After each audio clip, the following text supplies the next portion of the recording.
Okay so कल पिछले 2 दिनों से मैंने DOM स्टार्ट किया which is document DOM which is document object models in JavaScript.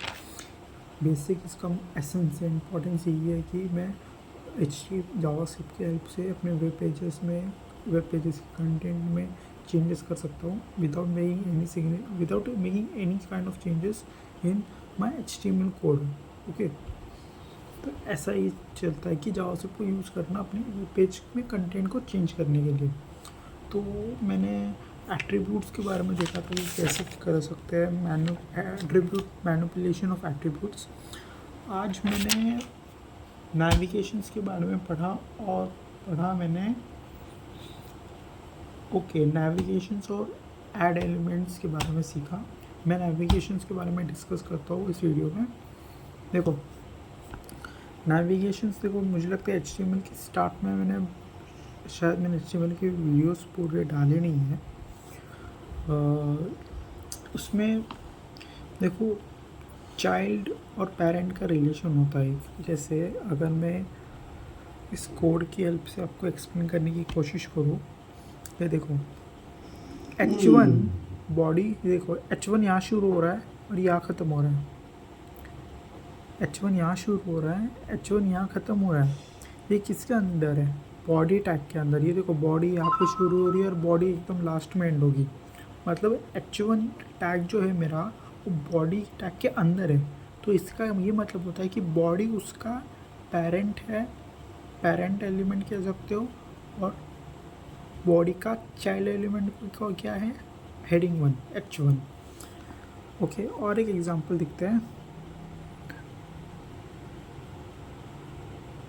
हाँ, जैसे ये डिव, देखो ये डिव क्रिएट किया मैंने। ये डिव यहाँ एंड हुआ, यहाँ पे एंड हुआ। ये डिव देखो यहाँ शुरू हुआ, यहाँ एंड हुआ। इसके नीचे H4 हेडिंग 4 है। हेडिंग 4 का एक टैग है, यानी हेडिंग 4 का tag is the child element of div. Similarly UL भी H4 के अंडर नहीं है। UL देखो H4 तो यहाँ से शुरू हुआ और यहाँ पे ख़त्म हो गया।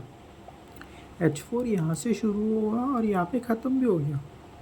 ओके, तो ये UL भी डिव का एक पार्ट है, एक चाइल्ड एलिमेंट आप ऐसे कह सकते हो। मतलब डिव और UL अनऑर्डर लिस्ट के बीच कौन सा रिलेशन होगा? पेरेंट चाइल्ड का रिलेशनशिप होगा। ओके, UL यहाँ पे एंड हुआ। ओके, ओके, तो ये सब चीज़ें हैं। अभी ये लिस्ट हम बनाते हैं, ये UL का अंडर आते हैं। तो UL is the parent tag element and list is the child element. If you only talk about UL and LI, unordered list के अंदर आता है लिस्ट LI। ओके, ये तो बेसिक चीज़ थी HTML की। तो अभी मैं ये हेडिंग 1 वाला देखते हैं। तो मैं कह सकता हूँ ना कि heading 1 is the child element of body tag, body element. तो मैं क्या कर सकता हूँ, ये देखो फर्स्टली तो मैंने क्या किया, हेडिंग नाम का एक ऑब्जेक्ट क्रिएट किया जो सिंपल था। ये लिखना था डॉक्यूमेंट डॉट सिलेक्टर, क्या बोलते हैं उसको, क्वेरी सिलेक्टर। बाद में मैंने H4 लिखा तो वो क्रिएट हो गया मेरे ऑब्जेक्ट हेडिंग नाम से। अभी हेडिंग क्या सिग्निफाई कर रहा है पता है? यहाँ पर हेडिंग ये सिग्निफाई कर रहा है H1 टैग को सिग्निफाई कर रहा है। मैंने H1 टैग को, एलिमेंट को हेडिंग नाम के ऑब्जेक्ट में, वेरिएबल में सेव किया है। ओके, स्टोर किया है। तो अभी मैं हेडिंग डॉट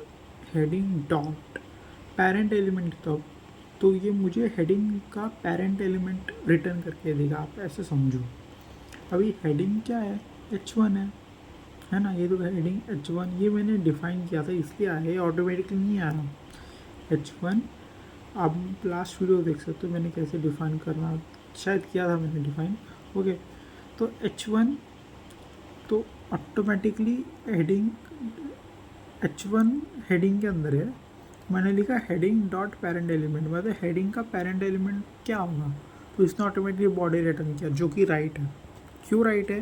क्योंकि आप स्क्रीन पे देख सकते हो हेडिंग किसके अंदर आता है, बॉडी के अंदर।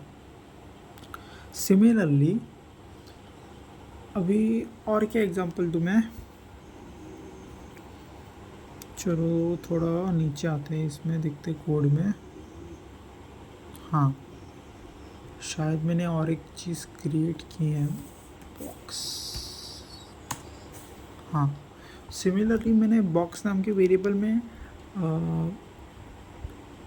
div class is equals to box। Okay, तो अभी अगर मैं लिखता हूँ बॉक्स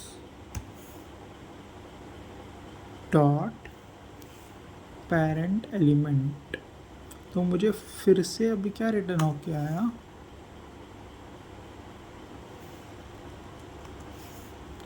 मुझे बॉडी रिटर्न आके मिला। ओके,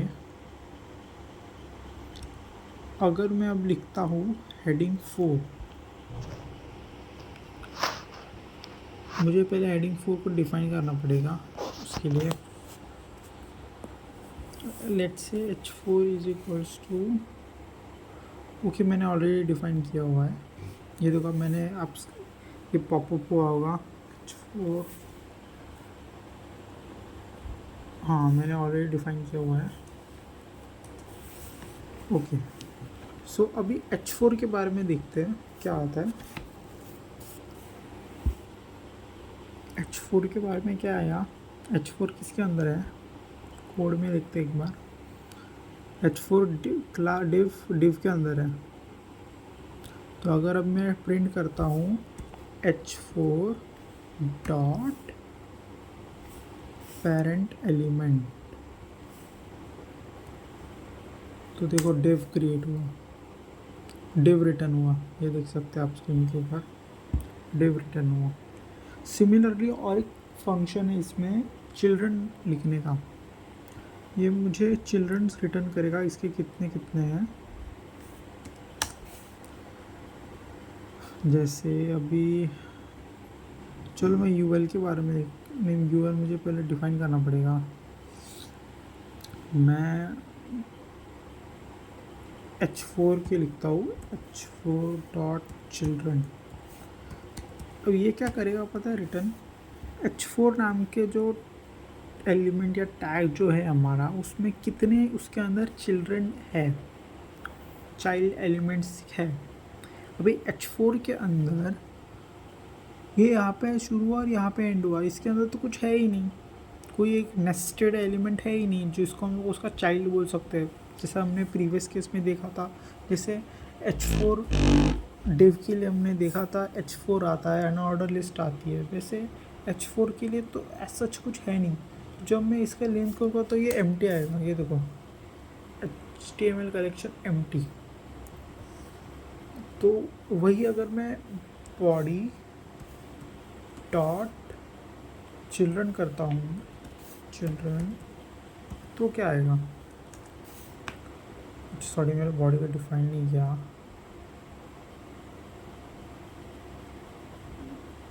बॉक्स के लिए कुछ बॉक्स डॉट चिल्ड्रन, नहीं सॉरी, शायद हाँ, इसमें बॉक्स के अंदर बटन्स भी हैं, हेडिंग 4 भी है और अनऑर्डर लिस्ट भी है। तो ये देखो इसकी लेंथ 3 आ गई। देखते हैं, बॉक्स के अंदर h4 है राइट, अनऑर्डर लिस्ट है राइट, और क्या था, बटन था, बटन है क्या अंदर,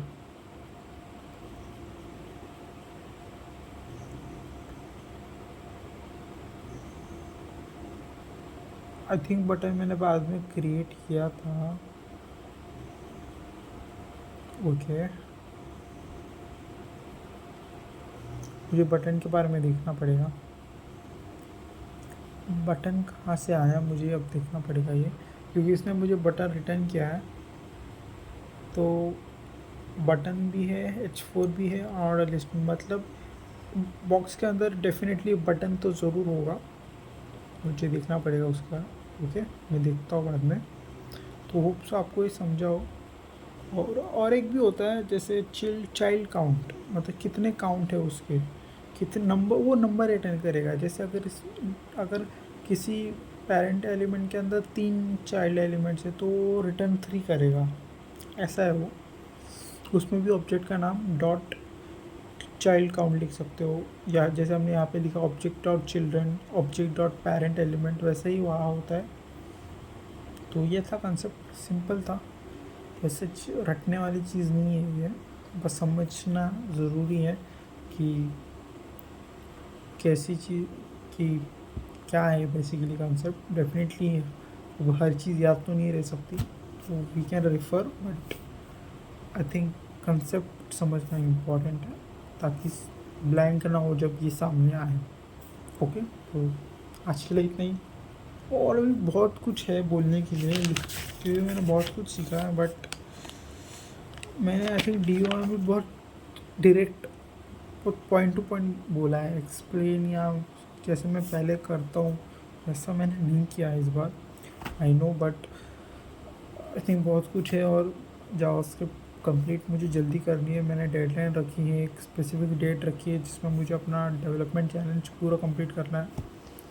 और उसके लिए शायद मेरे पास अभी मोर थिंक 1 महीने से ज़्यादा ही टाइम रखा है मैंने, बट मुझे एक स्पेसिफिक डेट रखी है, उस स्पेसिफिक डेट तक मुझे वो अचीव करना है, ताकि मेरा डेवलपमेंट कंप्लीट हो जाए और मैं कुछ और वापस स्टार्ट कर सकूँ नई चीज़। और होप्सो ये मंथ स्टैक जल्दी से सीख लूँ मैं। एंड बट हाँ, ये भी एक चीज़ है कि आई थिंक मैं जब ये वीडियो से शेयर कर रहा हूँ तब मुझे रिवाइज़ हो रहा है, या फिर मुझे थोड़ा बहुत याद रह रहा है। अगर मैं शायद इसको वीडियोस नहीं डालता तो मोस्टली, अगर शायद ऐसा हो पाता कि मैं भूल जाता, क्योंकि मैं हमेशा आगे ही बढ़ता रहता, वीडियोस देखता रहता, ट्यूटोरियल्स देखता रहता और उसको सीखता रहता, और मैं थोड़ा सा रन अप करता, अभी भी कर रहा हूँ, बट आई थिंक उतना नहीं कर पाता, बहुत तेज़ी से करता और शायद भूल जाता, जल्दी जल्दी भागने की चलते में भूल सकता था। तो अभी मैं बता भी रहा हूँ कि मैं क्या सीख रहा हूँ मैं, तो शायद वो मेरी अंडरस्टैंडिंग थोड़ी सी हेल्प करी है समझने में, और थोड़ी बहुत हाँ रिवीजन भी हो जाती है उससे। तो नहीं, सो थैंक यू।